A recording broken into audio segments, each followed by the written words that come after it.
Ladies and gentlemen, are you ready?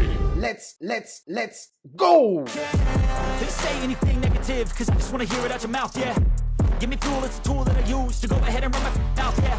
I take shots, I take loss, I make shots, I miss lots. That's how you get big box, you get yachts, you swing lots and pop off a big shot. Hello, bienvenue sur C0 Academy. Si tu es là, c'est que tu es en soif d'apprendre autour de l'univers des crypto-monnaies. Cette chaîne est faite pour ceux qui débutent ou pour ceux qui veulent évidemment renforcer leurs acquis. Et avant de commencer cette vidéo, j'espère bien que tu t'es inscrit sur la chaîne YouTube, que tu as activé les cloches de notification et que tu m'offriras évidemment un petit like sur la vidéo. Être sa propre banque dans l'univers des crypto-monnaies, ce n'est pas si facile que ça. Il y a plusieurs notions à connaître et surtout, très important, comment on fait pour se mettre en sécurité. Car finalement, quand on est sa propre banque, ça veut dire qu'on ne dépend plus d'un élément tiers, tel qu'un exchange, soit une banque crypto-monnaie. Et donc, c'est à vous de tout gérer et pas seulement le fait d'avoir des crypto-monnaies. Si tu installais juste un wallet, donc un portefeuille, et que tu faisais rien, ça revenait un petit peu à la même chose que d'avoir des millions de dollars que tu poses sur la table de ton salon,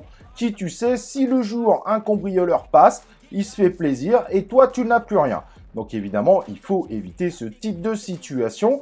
Tu n'as jamais posé des millions de dollars sur la table de ton salon, et bah pourquoi tu ferais pareil avec la crypto-monnaie? Donc la première chose déjà, c'est d'avoir un wallet, un portefeuille où tu vas pouvoir avoir tes crypto-monnaies. Alors attention, si tu vas utiliser un outil pour pouvoir gérer ce wallet, en réalité le wallet sera toujours en ligne. En effet, avec les crypto-monnaies, on ne les a jamais réellement avec soi, mais en fait, on va, grâce à cet outil, être capable de dire à la blockchain tout simplement qu'on est propriétaire des tokens qui sont sous cette adresse. Mais ces tokens sont en réalité, pour faire simple, écrits dans un long document qui est mis à jour régulièrement par les blockchains, qui s'appelle un journal et qui est géré directement en ligne par les blockchains. Donc en réalité, ce wallet, donc ce portefeuille, tu vas utiliser un outil pour le gérer, mais ton wallet ne sera pas sur ton ordinateur ou sur ton téléphone, etc.,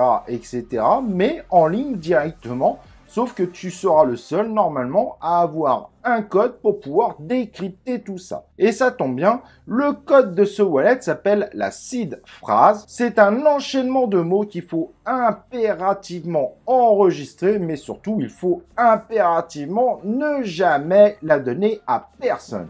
Et quand je dis à personne, c'est absolument à personne. Donc quand tu vas télécharger un logiciel de type wallet, donc portefeuille, exemple MetaMask, Trust Wallet, on verra les différences après. Dès la création d'un nouveau wallet, tu auras cette fameuse phrase qui sera associée à une adresse qui est écrite en hexadécimal. Et tant que tu seras le seul à avoir ce groupe de mots, personne ne pourra gérer ce portefeuille à ta place. Évidemment, cela implique que tu vas devoir conserver cette clé.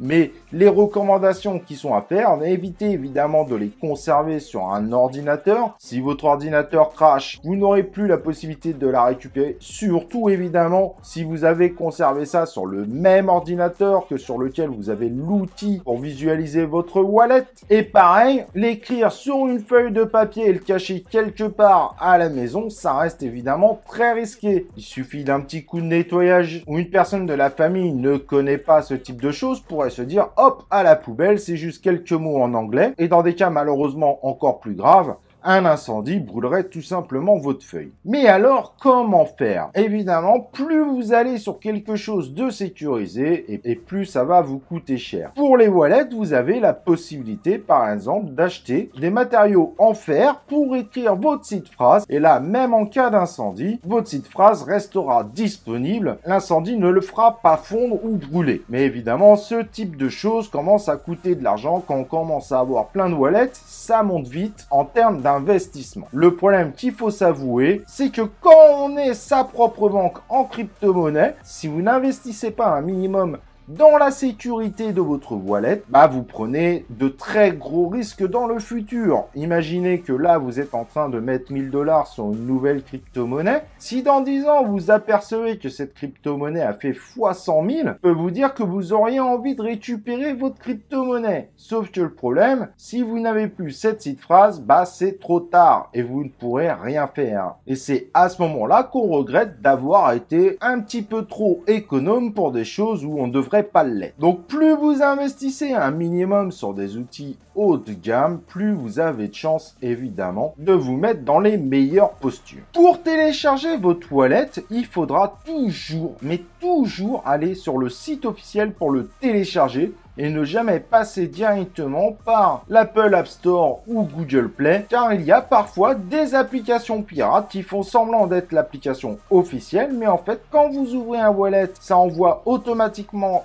la seed phrase à l'auteur, qui va attendre que ce wallet se remplisse tranquillement pour un jour décider de le vider. Et donc, toujours passer par le site officiel, très important. Je vous recommande cependant, en termes de wallet, de toujours utiliser ceux qui sont les plus populaires, ceux où il y a une plus grosse communauté derrière. Vous avez beaucoup moins de risques que ce wallet présente des bugs qui mettent à mal la sécurité de votre wallet. Dernièrement, sur le réseau Solana, tous ceux qui ont utilisé Phantom, qui est de loin le plus utilisé, c'est un wallet sur le réseau Solana, on verra évidemment cette notion de réseau derrière, n'ont pas été piratés, alors que ceux qui ont utilisé le wallet Slope, qui était beaucoup moins viable en termes de sécurité, finalement, ces utilisateurs se sont fait voler l'ensemble de leur crypto-monnaie du réseau Solana parce que les hackers avaient réussi à récupérer la seed phrase. Et attention, la sécurité de votre wallet va bien au-delà de votre wallet. Utilisez un ordinateur qui ne risque pas. Ça peut être un PC où vous n'installez rien et où vous avez évidemment un antivirus de qualité, ou un Mac sur lequel vous n'installez pas n'importe quoi. La moindre installation un peu foireuse peut donner accès évidemment aux hackers à votre ordinateur. Et eux savent évidemment ce qu'il faut récupérer. Pareil, si jamais vous recevez un appel qui vous demande un mot de passe, même s'il y a écrit Apple sur votre téléphone, il ne faut évidemment jamais donner un mot de passe, même celui du cloud, car le cloud parfois contient des éléments qui permettent d'avoir accès à vos wallets. Vous êtes prévenus en termes de sécurité, vous commencez à avoir pas mal de billes. Avant de continuer, on va regarder cette notion de blockchain, de réseau, car c'est un point très important à maîtriser et qui est loin d'être facile. Les crypto-monnaies sont toujours sur une blockchain, mais pas forcément toujours la même. Comme tu le vois sur le graphe ici, il y a la blockchain Bitcoin, donc on va parler du réseau Bitcoin, la blockchain Ethereum, BNB Chain, donc deux autres réseaux, Polygon et Solana qui sont également d'autres réseaux, et chaque réseau a un fonctionnement différent. Et parfois, certains wallets ne fonctionnent pas sur certains réseaux, mais fonctionnent sur d'autres réseaux. On va donner un exemple. Le Bitcoin n'est pas pris en charge par tous les wallets. Vous avez l'excellent Trust Wallet qui l'utilise, mais Trust Wallet n'est utilisable que sur téléphone mobile. De l'autre côté, vous avez le wallet le plus populaire actuellement qui s'appelle MetaMask, que vous pouvez utiliser sur le réseau Ethereum, BNB Chain, Polygon, je pourrais en citer d'autres comme Avalanche, Phantom, etc., d'autres blockchains. Mais par contre, MetaMask ne fonctionne pas sur la blockchain, donc sur le réseau Solana ou le réseau Bitcoin. Donc finalement, quand vous commencez à vouloir diversifier vos crypto-monnaies, vous allez potentiellement devoir utiliser plusieurs wallets différents. Et ça, évidemment, ça va complexifier le fait d'être sa propre banque. Quand vous êtes sur un exchange, donc une banque de crypto-monnaies, vous n'avez pas ce problème-là. Il gère automatiquement tout ça pour vous. Et pour vous qui voulez devenir votre propre banque, il n'y a pas le choix, vous devez avoir ces notions-là. Mais alors, si vous voulez une crypto-monnaie, comment faire pour savoir sur quel réseau je suis ?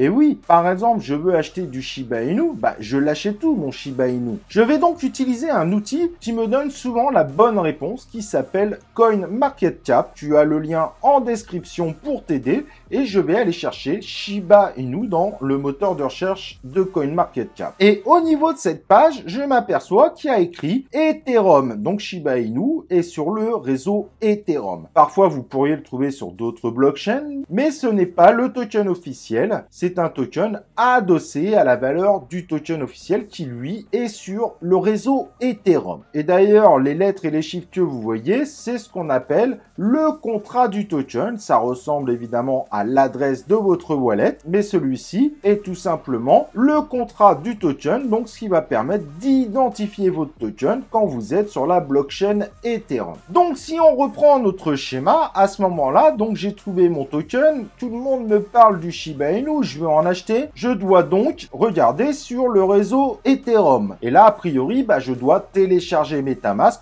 en n'oubliant pas évidemment les différentes recommandations que j'ai fait au début de cette vidéo. Donc voilà, j'ai fait mon adresse MetaMask, j'ai mis en sécurité ma seed phrase que je ne partage évidemment à personne. Et si MetaMask est un wallet, je vais donc sur mon MetaMask, on fera une autre vidéo sur l'installation et l'utilisation complète de MetaMask, mais pour vous donner un exemple, sur MetaMask, j'ai une option swap. Je vais pouvoir du coup swapper des Ethereum que j'ai ou d'autres crypto-monnaies vers du Shiba Inu. Soit je trouve le token, si je le trouve pas, je peux essayer de le retrouver par son numéro de contrat, comme tu le vois là en image. Et si je ne trouve pas le token, je peux aller sur des swappers externes sur lequel je vais connecter mon wallet. Évidemment, pour faire ce type d'opération, il faudra avoir un minimum de crypto-monnaie pour pouvoir swapper vers une autre crypto-monnaie. Il y a donc un moment où il faudra remplir son portefeuille. Et ce fonctionnement est similaire sur toutes les blockchains. Les outils peuvent être un peu différents, mais c'est très similaire. C'est au moins l'avantage dans l'univers des crypto-monnaies. On n'est pas trop perdu quand on change d'un wallet à un autre. Mais avant d'avancer, je voudrais qu'on voit deux autres notions très importantes autour des wallets. Le premier, si vous voulez vous connecter avec une application externe, je vous recommande de séparer ce que je vais appeler le wallet de stockage et le wallet DeFi. DeFi pour finance décentralisée. La DeFi peut, sur des outils pas très fiables, amener à pirater votre wallet. Ce wallet représenté par une adresse spécifique. Donc, sur votre MetaMask, je vous recommande donc de créer deux adresses. Vous pouvez le faire sur le même outil. Une adresse qui sera utilisée uniquement pour du stockage de crypto-monnaies et le deuxième pour faire uniquement de la DeFi, donc de la finance décentralisée. Ça sera une façon de vous protéger. Car si votre wallet DeFi est piraté car vous avez été sur le mauvais site, ça peut arriver, vous mettez pas en danger vos crypto-monnaies que vous allez en réalité stocker sur votre wallet stockage. Le wallet stockage, il ne faudra jamais le connecter avec un outil externe. Et ça, c'est une méthode essentielle pour bien se protéger car dans le monde de la crypto-monnaie, il y a beaucoup de sites qui sont pas forcément viables, mais quand on démarre, c'est très difficile de les repérer. Et donc, mes connexions vers les DApps, donc ce qu'on appelle les applications décentralisées, je n'utiliserai que ce fameux wallet DeFi. Pour les wallets, il y a deux autres notions. Il y a ce qu'on appelle le hot wallet et le cold wallet. Le hot wallet, c'est celui qu'on vient de voir, qui est sur votre ordinateur, qui est en gros plus ou moins tout le temps connecté quand votre ordinateur est connecté à Internet, et les cold wallets qui sont des outils tels que des clés Ledger qui, au moment où vous ne mettez pas votre clé en connexion avec l'ordinateur, elle n'a évidemment aucun lien avec l'extérieur. Et c'est pour ça qu'on appelle un cold wallet. Elle ne sera connectée qu'uniquement quand vous le désirez et déconnectée intégralement dès que vous ne voulez plus l'utiliser. Et quand on dit déconnecter, c'est pas juste un logiciel qui semble ne plus connecter le truc, c'est que physiquement, matériellement, ce n'est plus connecté. Donc là, le piratage est juste impossible à ce moment-là. Cependant, pour les cold wallets, aujourd'hui, elles commencent à vouloir faire un peu de DeFi. Personnellement, au moment où je fais cette vidéo, je ne vous recommande pas d'utiliser ces cold wallets qui coûtent relativement cher pour faire de la DeFi. Je vous recommande de les utiliser uniquement en tant que wallet de stockage. Si tu veux en acquérir, par exemple des clés Ledger, tu as le lien en description. Il faut toujours passer par le site de l'auteur car il y a eu aussi des fausses clés envoyées pour pouvoir voler les crypto-monnaies des gens. Et personnellement, tu en fais ce que tu veux, je te recommande d'avoir une clé Ledger. Il y a peut-être un peu moins de crypto-monnaies possibles à mettre dessus. Cependant, toutes les crypto-monnaies que tu peux mettre dessus, ça les met quand même bien plus en sécurité. Et donc, comme tu as vu, pour chaque type de blockchain, il faudrait quasiment un wallet différent. Alors c'est pas forcément vrai. Par exemple, Trust Wallet prend plusieurs types de réseaux différents sur le même outil. Bitcoin, Ethereum, BNB Chain, Bitcoin Cash qui est encore un autre réseau, Ethereum classique sont pris en charge par exemple par Trust Wallet. Cependant, pour faire de la DeFi, Trust Wallet est vraiment pas un outil facile à utiliser. Il sera donc recommandé sur Ethereum, BNB Chain, Polygon, par exemple, plutôt d'utiliser un MetaMask, mais pour la partie wallet DeFi et pas forcément pour la wallet stockage. Trust Wallet pour un wallet stockage est intéressant car évidemment c'est un outil gratuit, mais dans ce cas-là, vous ne le connectez jamais à l'extérieur. Par contre, mais entre ce wallet gratuit qui est sur votre téléphone, qui est donc un hot wallet et un cold wallet comme Ledger, je vous recommande plutôt d'investir sur une clé. Vous avez le lien en description. Ça restera quand même plus sécurisé finalement. Et selon sur la blockchain que vous êtes, vous pouvez aller voir votre wallet directement en ligne. On va pas forcément rentrer dans le détail dans cette vidéo, mais en gros, rappelez-vous, vos crypto-monnaies ne sont pas chez vous, elles sont dans un journal. Et pour consulter ce journal, chaque blockchain a son propre visualisateur de journal. Exemple, sur la BNB Chain, ça s'appelle BSC Scan. Vous avez le lien en description pour tester. Ethereum, vous avez Etherscan. Sur Solana, vous avez SolScan. Bref, chacune des blockchains propose son propre visualisateur. Donc, si vous voulez aller voir votre wallet sur une blockchain, eh ben, vous pouvez le faire en ligne sans problème, mais évidemment, vous ne pourrez faire aucune interaction seul. Votre wallet sur votre ordinateur ou votre clé Ledger vous permettra de le faire. Voilà, j'espère en tout cas que cette première vidéo te donne des grosses bases pour devenir ta propre banque, que tu as compris aussi les concepts qui sont essentiels à comprendre. Et si tu l'as bien compris, sur la C0 Academy, on va se former au fur et à mesure et compléter évidemment nos connaissances dans l'univers des crypto-monnaies et des blockchains. N'oublie pas de liker la vidéo. J'espère évidemment que tu t'es inscrit et que tu as activé les cloches de notification. Partage cette chaîne vraiment à tous les amateurs de crypto-monnaies. C'est vraiment des notions essentielles à connaître et très peu les connaissent. Et évidemment, on va se retrouver pour une prochaine vidéo de C0 Academy.